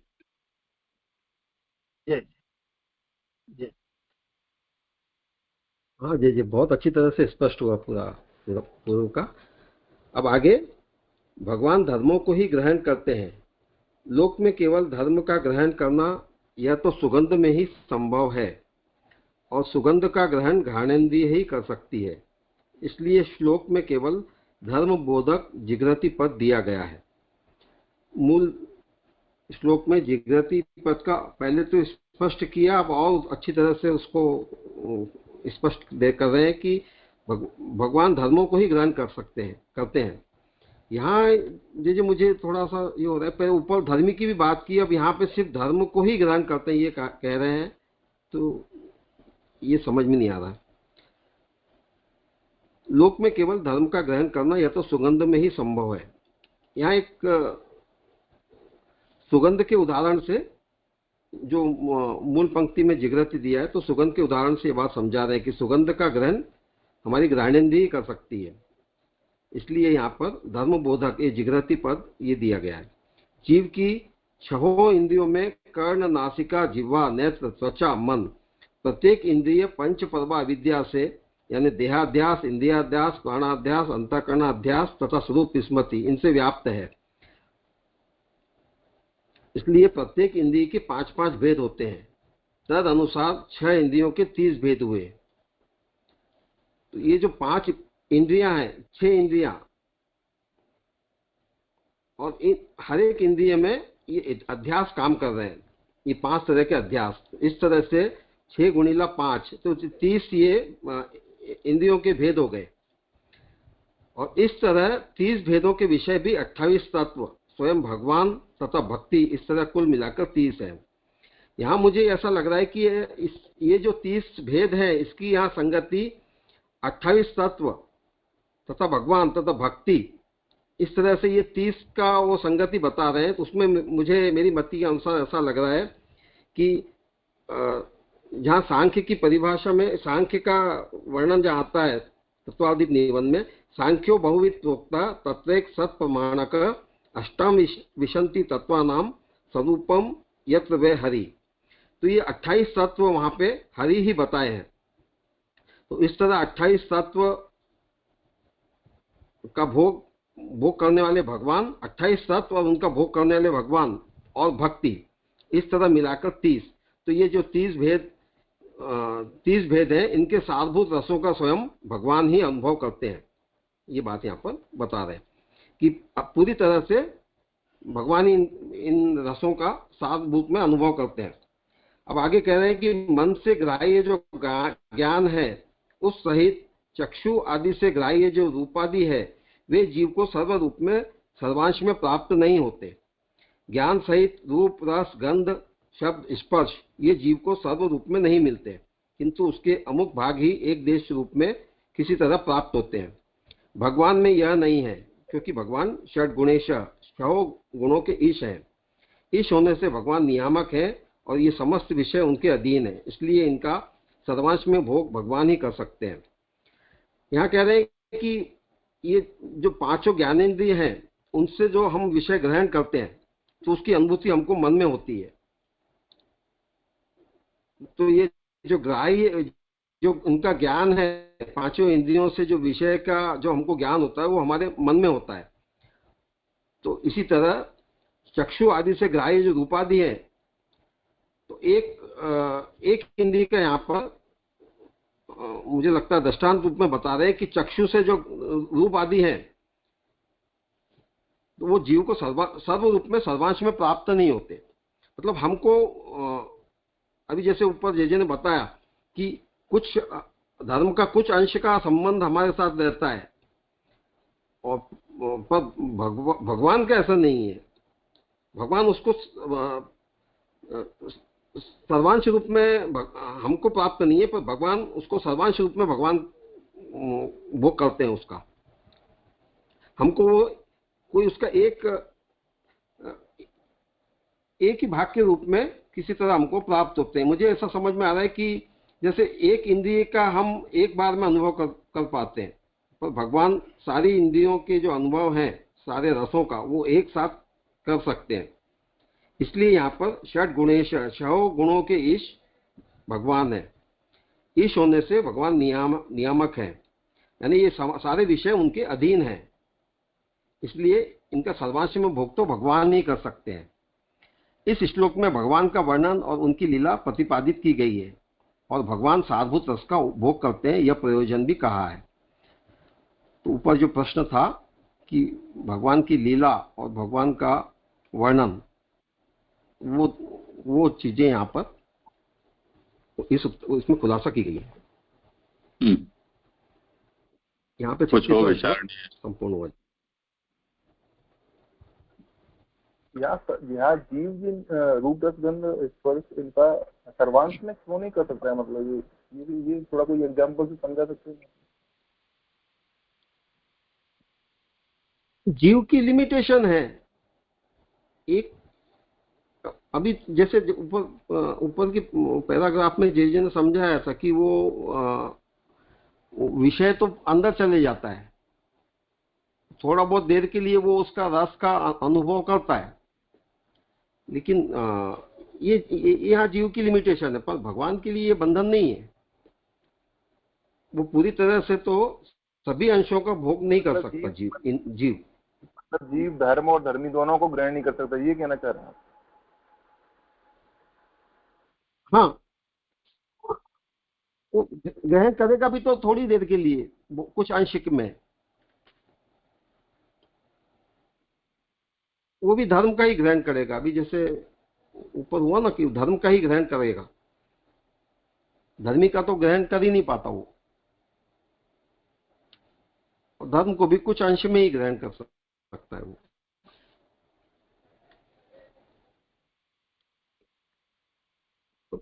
इस संबंध में तो फिर क्लियर है कि ऐसे अगर धर्म को मतलब कर सकता है, धर्मी को नहीं कर सकता, तो फिर तो क्लियर है कि केवल एक अंश का कर पा रहा है, वो संपूर्ण नहीं कर पा रहा है वो। अगर ऐसी परपेक्स में यहाँ पे बात बोली गई तो फिर वो क्लियर है।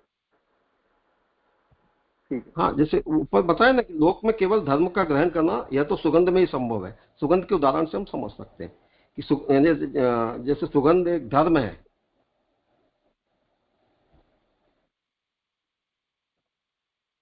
ललित जी यहाँ पर ज्ञान सहित जो जी यहाँ पर जो कहा ज्ञान सहित रूप रस गंध स्पर्श शब्द स्पर्श, तो ज्ञान सहित से संकल्प समझना है जीव का, या फिर ज्ञान सहित का क्या तात्पर्य? कुछ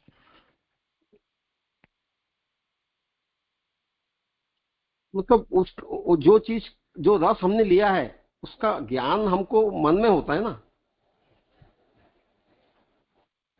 जैसे एक्सीडेंटली नहीं, मतलब हमको समझ में हमने लिया तो उसका ज्ञान हमको समझ में आता है। वो मतलब वो मन की वृत्ति है, उससे हमको वो समझ में आता है। ठीक इन जैसे जितनी ये 5 इंद्रियां हैं इनको कंट्रोल करने वाला मन है। अगर मन उसके साथ में नहीं रहेगा तो हम भले ही वो इंद्रियों से हम रस ले रहे हैं, लेकिन वो उसकी अनुभूति हमको नहीं होगी। जैसे मन अगर हमारा साथ में है तो हम किसी वस्तु को देख रहे हैं तो उसकी अनुभूति हमको समझ में आएगी, लेकिन अगर मन उसमें नहीं है तो हमको वो भले सामने दिख रही है तो भी हमको वो नजर नहीं आएगी। वो इस हिसाब से यहाँ कहा है कि मन से ग्राह्य जो ज्ञान है। जी ठीक है। हाँ,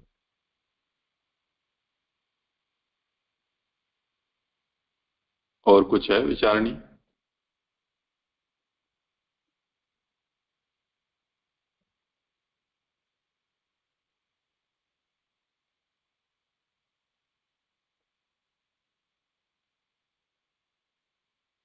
ठीक है, करो आगे। हाँ जी। अब 35वां श्लोक का आभासार्थ। इस प्रकार अत्यंत सूक्ष्म विचार पूर्वक पदार्थ का निरूपण किया गया। वस्तुतः भगवान यथार्थ रूप में नहीं जाने जा सकते, और जो जानने का अभिमान रखते हैं अविज्ञातम विजानताम, उनके लिए वह परमेश्वर अविज्ञातम अविज्ञात है। इसी बात को आगे के श्लोक से कह रहे हैं।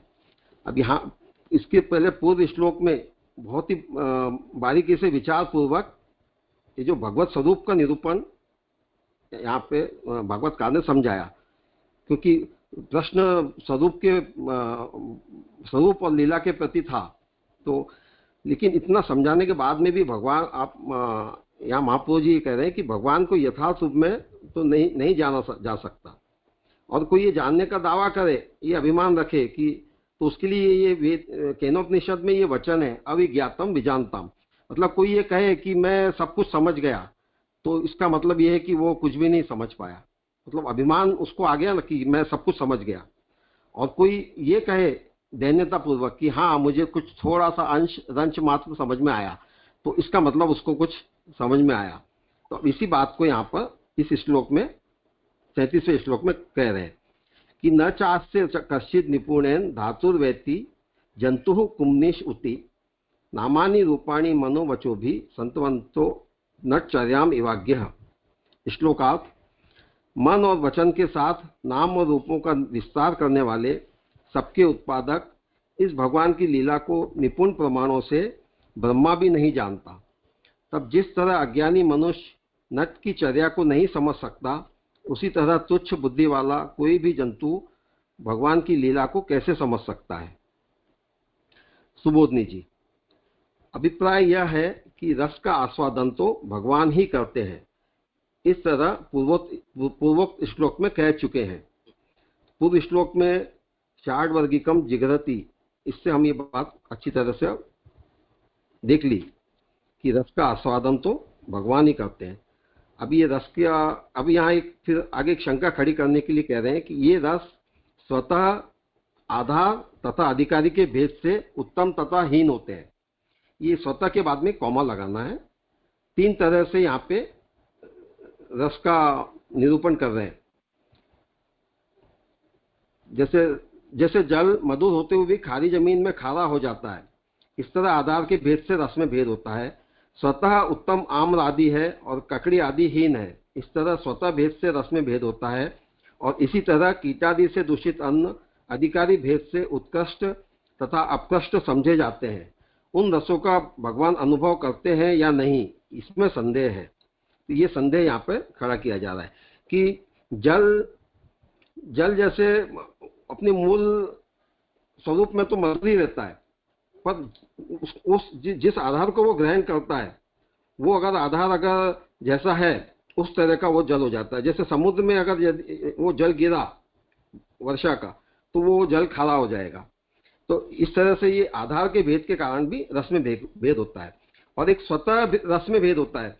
जैसे आम भी रस, एक उत्तम आम है और एक ककड़ी है, तो आम में एक स्वतः प्रवृत्ति व्यक्ति की होती है क्योंकि उतनी रस रूपता है उसमें, और ककड़ी कड़वी वगैरह भी रहती है, और आम की बजाय मतलब ककड़ी में उतनी उत्कृष्टता व्यक्ति को नहीं महसूस होती।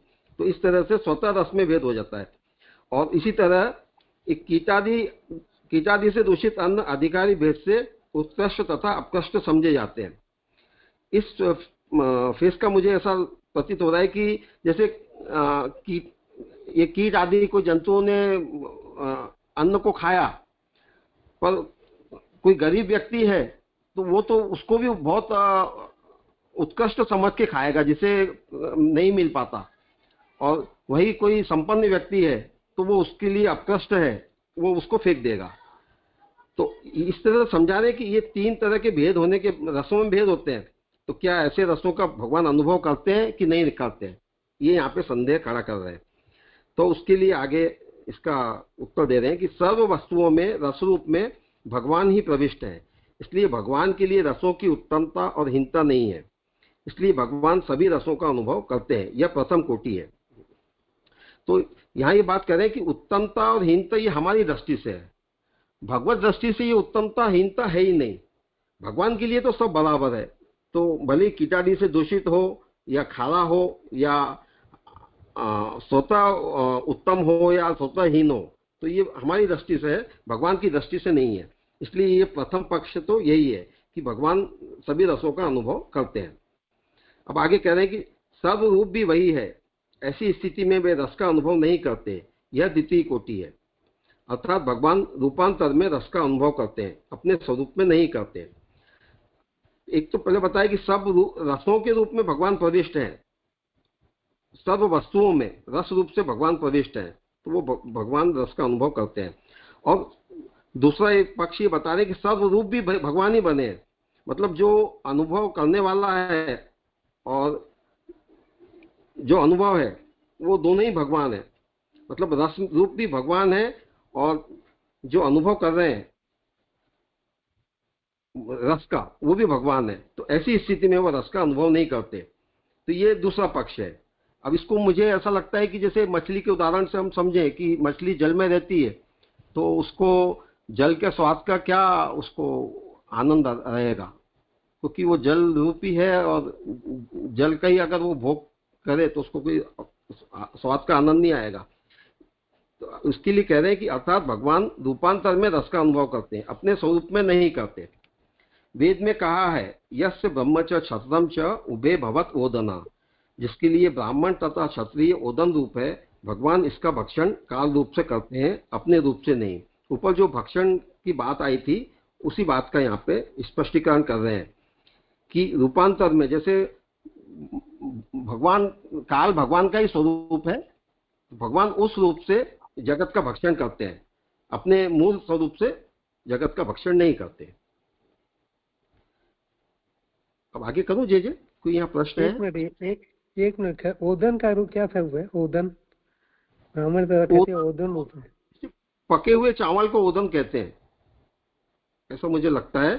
तो मतलब ये भक्षण के लिए बता रहे हैं, ये वेद में ये बात कही है ब्रह्म के भक्षण के बारे में, यानी ब्रह्म भक्षण करता है ना, ऊपर भी जो बात आई थी भक्षण करना, तो वहां पे वेद में ये बात कही है कि यस्य ब्रह्म च क्षत्रम च उभे भवत ओदना।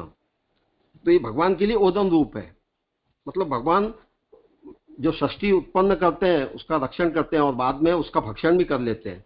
उसके लिए ये बात वेद की संगति से ये बात समझाई जा रही है यहाँ पर।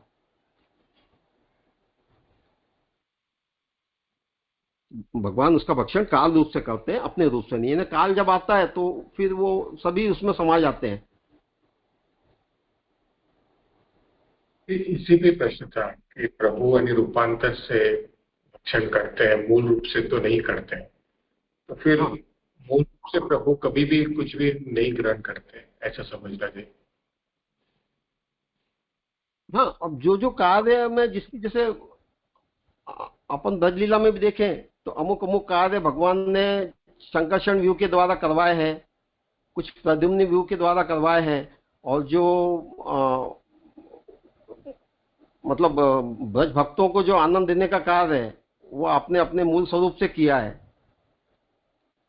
तो वही बात यहाँ मुझे समझ में आ रही है कि इस तरह के कार्य भगवान रूपांतर में रस का अनुभव करते हैं।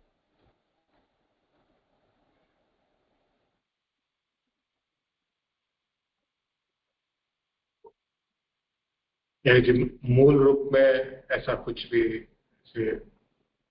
अनुभव प्रभु नहीं करे, ऐसे ही समझता नहीं। करते हैं कि नहीं करते हैं मुद्दा ये नहीं है। यहाँ ये जो भगवान की अविज्ञेयता के विषय में ये आश्चर्यजनक भगवान है ये बात कह रहे हैं। तो यदि हम भगवान के उस स्वरूप का विचार करें कि जो सब में अंतर्निविष्ट हैं,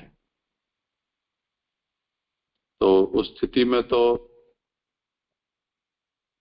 ये होगा कि जैसे जीव, हम आगे के श्लोक में आया कि जिसका भी हम भोग करते हैं पूर्णता से नहीं कर पाते हैं, उसके एक देश का ही हम भोग करते हैं। दूसरा, स्थान भेद से या अधिकार भेद से जो वस्तु उत्तम होगी और उसका यदि हम भोग करेंगे तो हमारा भोग उत्तम होगा, अपकृष्ट होगी तो भोग में भी अपकृष्टता आएगी। यदि हम जो भोग कर रहे हैं उसमें भगवान भी उसके साथ उसका भोग कर रहे हैं तो उसमें भी उत्कृष्टता, अपकृष्टता, अपूर्णता ये भगवान के भोग में भी स्वीकार नहीं होगी।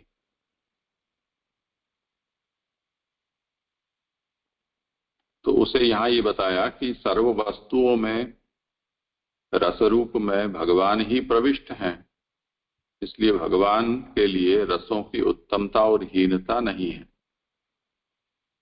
इसलिए भगवान सभी रसों का अनुभव करते हैं, ये प्रथम कोटि है। तो जैसे अभी वो गंगा के उदाहरण में हमने देखा सिद्धांत रहस्य में कि सभी जल गंगा में मिलने पर उसमें मिलने वाले जल के गुण दोष हैं वो फिर उस जल के नहीं रह जाते हैं, गंगा रूप हो जाते हैं। उसी तरह से यहाँ भी भगवान ही खुद रस रूप में प्रविष्ट हैं सब विषयों में, तब उसमें उत्कृष्टता अपकृष्टता कोई मुद्दा ही नहीं रहा, भगवान ही भगवान है सर्वत्र। ये एक ऐसा पक्ष हुआ। और सर्वरूप भी वही हैं। अब जो सभी रूप में यानी रस रूप भी वो हैं और रस भोक्ता भी वही हैं। तो ऐसा जब स्वरूप बन जा रहा है तब तो फिर रस का अनुभव ही नहीं है,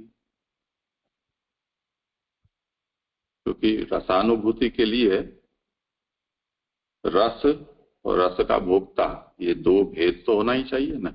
यदि वो भेद का विलोपन हो गया है तो रसास्वादन कैसे संभव है। इसलिए सच पूछो तो भगवान भोग करते हैं या नहीं करते हैं, कैसे करते हैं, कितना करते हैं, ये कुछ कहा नहीं जा सकता है। ऐसा भगवान का यहाँ महात्मा बता रहे हैं। ये ऐसी नटचर्या है भगवान की। ये सिद्धांत के विषय में नहीं कह रहे हैं, पर यदि हम इसको इस तरह से सोचें तो ऐसा स्वरूप सामने आता है।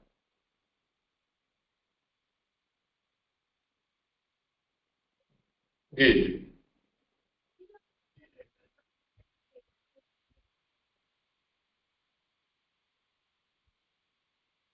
कर लें आप ये आगे का विषय। हाँ जी जी। इस तरह निरूपण करते हुए सूर्य जी के हृदय में भक्ति प्राचुर्य से भगवान का आविर्भाव होने से मानो भगवान के प्रत्यक्ष दर्शन करते हुए कहते हैं, अस्य, इस भगवान कृष्ण की लीला को कोई नहीं जानता। यहां तक का निरूपण करते हुए सूर्य जी के हृदय में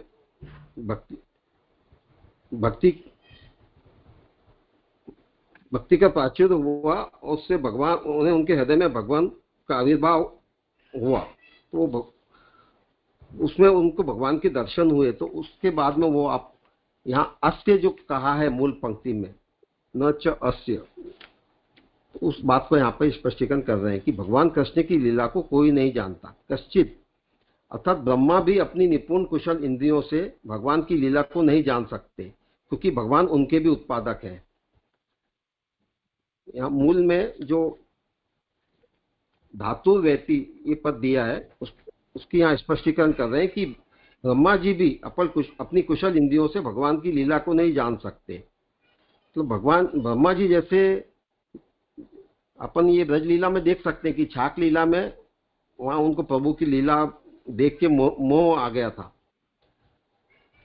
तो ब्रह्मा जी जैसे भी मतलब भगवान की लीला को नहीं जान सकते, और भगवान उनके भी उत्पादक है। ब्रह्मा जी की उत्पत्ति भगवान से ही हुई है, फिर भी वो उनकी लीलाओं का भेद को नहीं जान सकते। भगवान की लीलाओं को भगवान ने किस प्रयोजन के लिए, किस प्रकार इस सृष्टि को उत्पन्न किया, इनको जब ब्रह्मा भी नहीं जान सकते तब और कोई कैसे जान सकता है। वहां भी जीव तो तुच्छ है तथा कमी तुल्य है, अतः उसमें तर्क करने की भी शक्ति नहीं है। जो मूल पंक्ति में जंतु शब्द प्रयोग किया है उसका यहाँ पे खुलासा कर रहे हैं कि कैमित्रिक न्याय से ही समझा रहे हैं कि भगवान की लीलाओं को भगवान ने किस प्रयोजन के लिए, किस प्रकार सृष्टि को उत्पन्न किया। जब ब्रह्मा जी जैसे नहीं जान सकते तब और तो कोई कैसे जान सकता है। वह जीव तो तुच्छ है, कमी तुल्य है। जंतु यहाँ पे जंतु को कमी तुल्य करके निरूपित कर रहे हैं, उसमें तर्क करने की भी शक्ति नहीं है। भगवान की ये क्रियाएं स्वाभाविक ही नहीं किंतु लीला रूप है।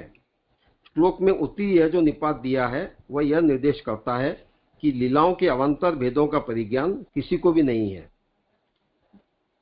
मूल श्लोक में जो उति पद दिया है उसका यहाँ पे समझा रहे हैं। ये निपात, ये ग्रामेटिकल है, मुझे इसमें ज्यादा समझ में नहीं आ रहा कि वो उति से ये मतलब निर्देश कर रहे हैं कि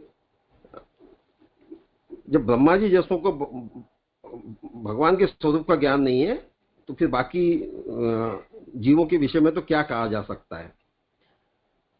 उनकी उति पद से भगवान की अवान्तर लीलाओं का ज्ञान किसी को भी नहीं है, यह समझाया जा रहा है।